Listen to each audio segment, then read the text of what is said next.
اب اس میں ہم ایک حوالہ اور پڑھیں گے افسیوں میں لکھا ہے،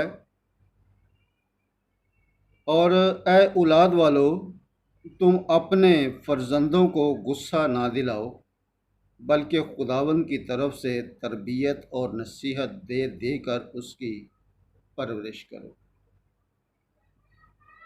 یہاں ماں باپ کو مخاطب کیا گیا ہے اور اولاد کو مخاطب کیا گیا ہے۔ اب نصیحت جو ہے، نصیحت میں بھی دو چیزیں ہیں، نصیحت گر اور نصیحت پذیر۔ نصیحت گر جو ہے اس کا، نصیحت گر کا مطلب ہے مطلب کہ جیسے والدین یا اساتذہ، اور والدین کا کیا فرض ہے اور اساتذہ کا کیا فرض ہے، اور اس کا مطلب کیا ہوتا ہے۔ نصیحت گر کا، نصیحت گر کا مطلب ہے نیک مشورہ دینے والا، اچھی صلاح دینے والا۔ اور نیک بصیر کا کیا مطلب ہے، یعنی کہ اولاد ہو یا شاگرد ہو، یہ ہیں جی نصیحت قبول کرنے والا، نصیحت پر عمل کرنے والا، نیک مشورے کو ماننے والا۔ اب اس کا ہم یوں مطلب لیں کہ جو اپنے والدین یا اساتذہ کی نصیحت کو قبول نہ کرے وہ احمق ہے۔ جب تک ہم ان دو چیزوں کو نہیں سمجھیں گے کہ کسی کی نصیحت کو قبول کرنا اور احمق میں، یا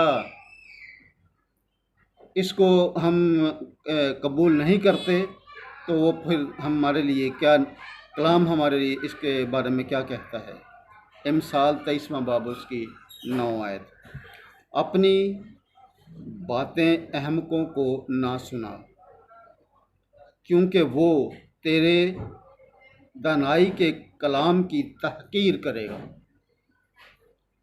دوسرا امثال میں اس کے آگے دوسرا بھی ہے، اور وہ ہے کہ احمق کا منہ اس کی ہلاکت ہے، اور اس کے ہونٹ اس کی جان کے لیے پھندا ہے۔ یہ ہمیں بہت دو آیتیں جو ہیں یا دو آیات جو ہیں بہت ہمیں سمجھاتی ہیں اور اچھے طریقے سے سمجھاتی ہیں کہ اپنی باتیں احمق کو نہ سنا، کیونکہ وہ تیرے دنائی کے کلام کی تحقیر کرے گا۔ یہ اسی طرح کا ہے جیسے متی کی انجیل میں ذکر آتا ہے کہ اپنے موتی سوروں کے آگے نہ ڈالو۔ عقل مند لوگ کہتے ہیں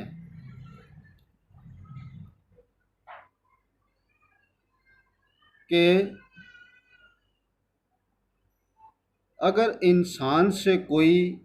انسان سے کوئی بد نصیب نہیں ہوتا جس کو کوئی سمجھانے والا یا نصیحت کرنے والا نہ ہو۔